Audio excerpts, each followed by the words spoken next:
Mahindra Thar rocks आ चुकी है market में और ये कंपीट तो वैसे काफी सारी गाड़ियों के साथ कर रही है, लेकिन टाटा की जो इस साल की एंट्री है टाटा कर्व, उसके साथ में हम इसका कंपैरिजन करेंगे, उसके बारे में जानेंगे कि कैसे टाटा कर्व जो है वो एक डिफरेंट प्रोडक्ट है एंड महिंद्रा थार रॉक जो है वो कंप्लीटली डिफरेंट प्रोडक्ट है। तो ये वीडियो में आप क्या क्या सीख सकते हो, आप अगर टाटा कर्व एंड थार दोनों को ही कंसिडर करना चाहते हो तो आपके लिए इन दोनों में से बनी कौन सी है। मैं यहाँ पर फीचर्स जो है वो डिफरेंशिएट नहीं करूंगा कि ये फीचर इस वाली गाड़ी में आती है। इन सब चीजों के लिए भाई आपके पास में गूगल है, आपके पास में ब्रोशर्स है अवेलेबल, वो आप तमाम चीजें जो है वहां पर देख सकते हो। बट क्या नहीं देख पाओगे, किसके लिए थार बनी है, किसके लिए कर्व बनी है, कर्व के कैरेक्टर्स ऐसे जो आपको पसंद आने वाले हैं या थार के कुछ ऐसे कैरेक्टर जो आपको पसंद आने वाले हैं। आपका मोटिव कंप्लीट होना चाहिए इस वीडियो के थ्रू, यही मेरी पूरी पूरी उम्मीदें हैं। आज तो मैं पूरी कोशिश करूंगा कि आपकी जितनी भी एक्सपेक्टेशन है वो फुलफिल हो। चलिए स्टार्ट करते हैं। आप चैनल पे नए हो तो जल्दी से सब्सक्राइब करना। दोस्तों सबसे पहले ना थार के बारे में बात करते हैं, तो करंट फोकस हमारा थार पे रहेगा।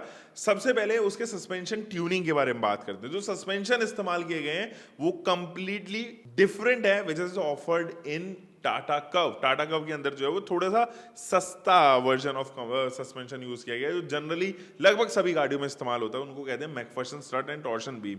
आप वो 20 से 25 लाख रुपए तक की गाड़ियों में इस्तेमाल होते हुए देखोगे। लेकिन एक ऐसी गाड़ी जिसको करनी है ऑफ रोड है, जिसको चलना अलग अलग टेरेन्स पे है, जिसके लिए सस्पेंशन बने हैं डिफरेंट, इनको कहते हैं डबल विशबोन सस्पेंशन। एंड ये आपको जो है वो कॉइल स्प्रिंग के साथ में ऑफर होते हुए नजर आएंगे। अब इनके साथ में ना एक और चीज जुड़ी हुई है, it's called multi tuning valve concentric land या डैम्पर्स हम इनको बोल देते हैं। इनफैक्ट इसके साथ में इसके रियर व्हील में अगर आप देखोगे तो आपके पास में ना हाइड्रोलिक रिबाउंड स्टॉपर है।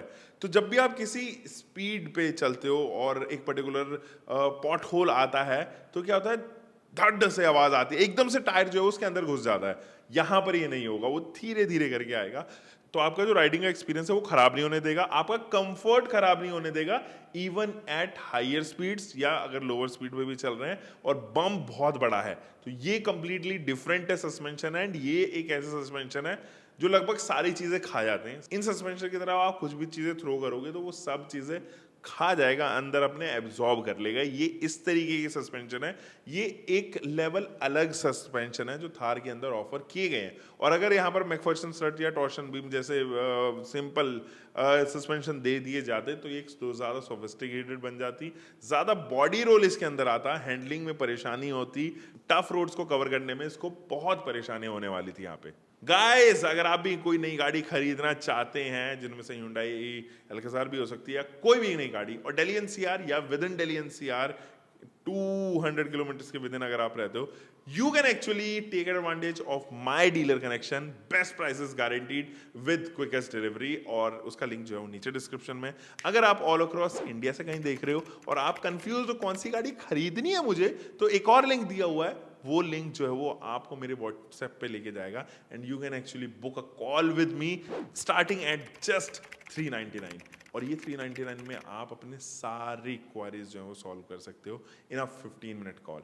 चलिए दोस्तों बैक टू वीडियो।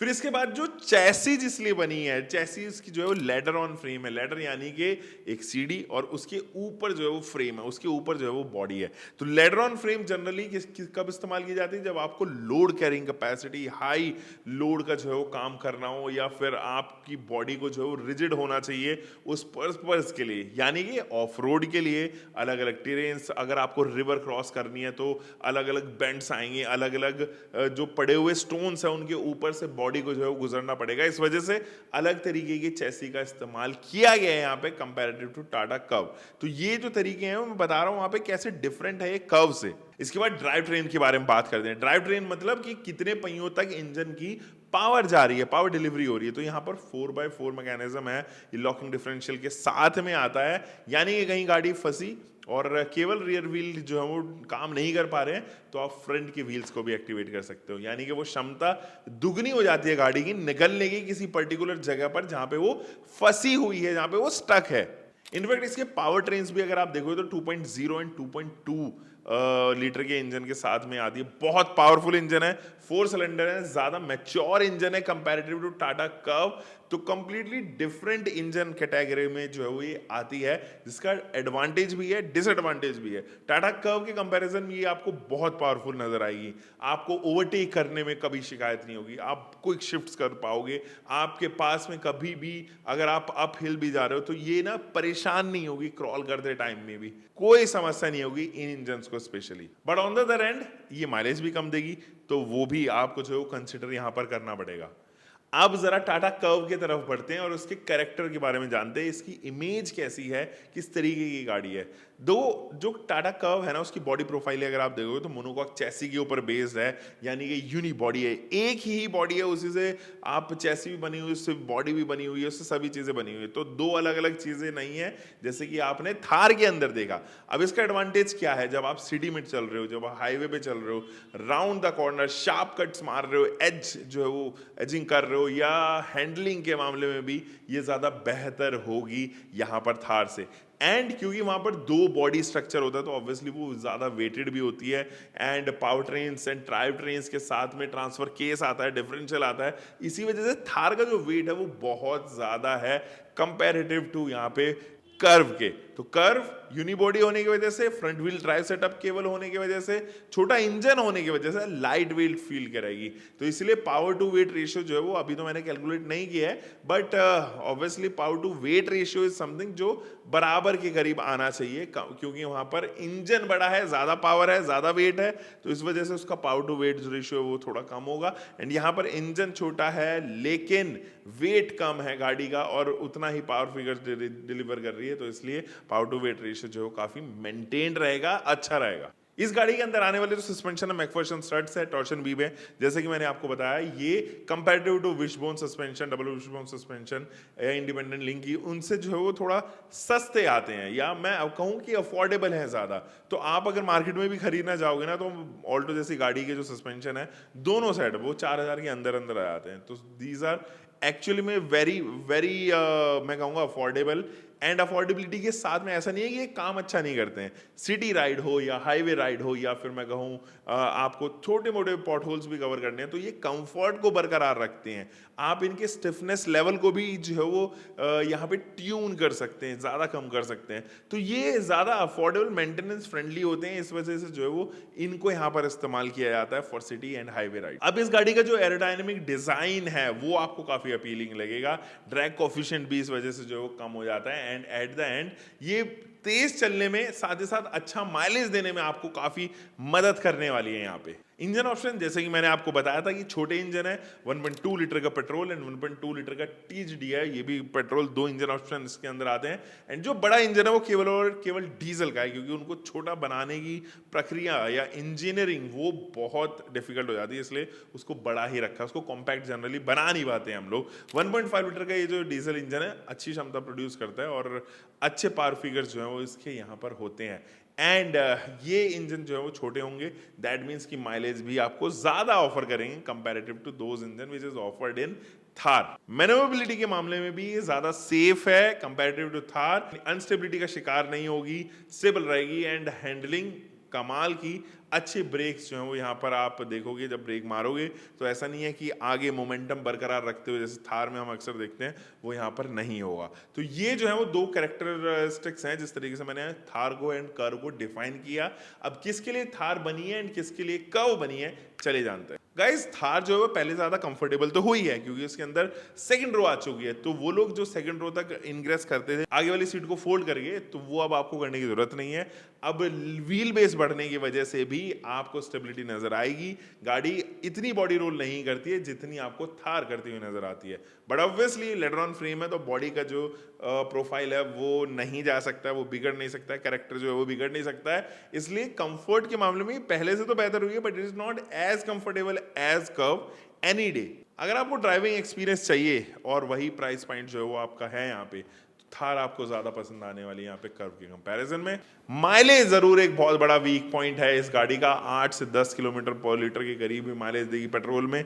वही डीजल जो है जंप करती हुई नजर आएगी 11-12 किलोमीटर पर लीटर इन सिटी। मैं सिटी की डेमोग्राफिक्स के बारे में बात कर रहा हूँ इन रियल लाइफ। साथ ही थार का जो वेरिएंट डिस्ट्रीब्यूशन है वो काफी ऑड है, कहीं पर जो है वो मैनुअल ट्रांसमिशन दिया गया है, कहीं में ऑटोमेटिक दिया गया है। इसके top of the line variant में पेट्रोल ऑटोमेटिक के अलावा आप मैनुअल खरीद ही नहीं सकते हो। और इसके साथ साथ आप पेट्रोल में कोई 4x4 vehicle all wheel drive setup खरीद ही नहीं पाएंगे, तो एक बहुत बड़ा डिसएडवांटेज है यहाँ पे पेट्रोल लवर्स के लिए। हालांकि इसके कुछ वेरिएंट्स ऐसे भी हैं जो अभी तक अनवील नहीं किए गए, उनकी प्राइसेस अभी नहीं आए, तो बहुत जल्दीबाजी होगी कहना।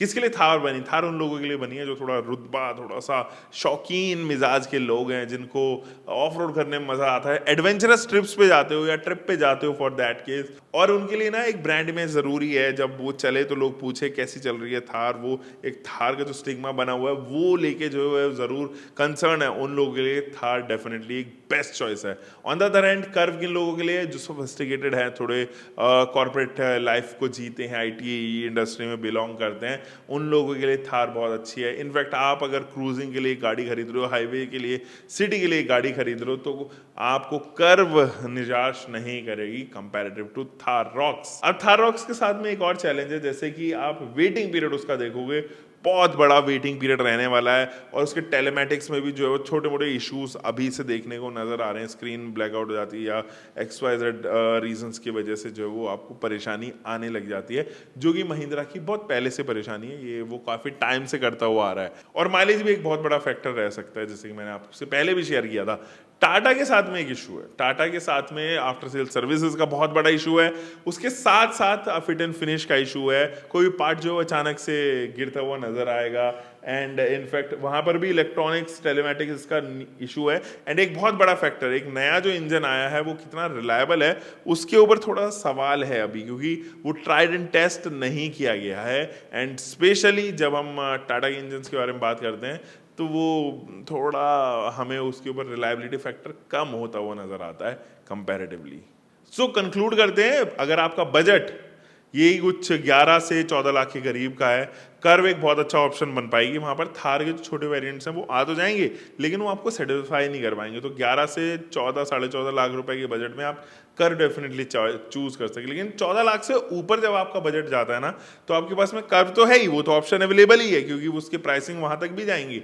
लेकिन आपके पास में थार रॉक्स का भी अवेलेबिलिटी यहाँ पर हो जाती है। बट आपको खरीदनी कौन सी है इन दोनों में से, वो मैंने आपको ना ये पूरे डेमोग्राफिक समझा दिए हैं किन किन के लिए।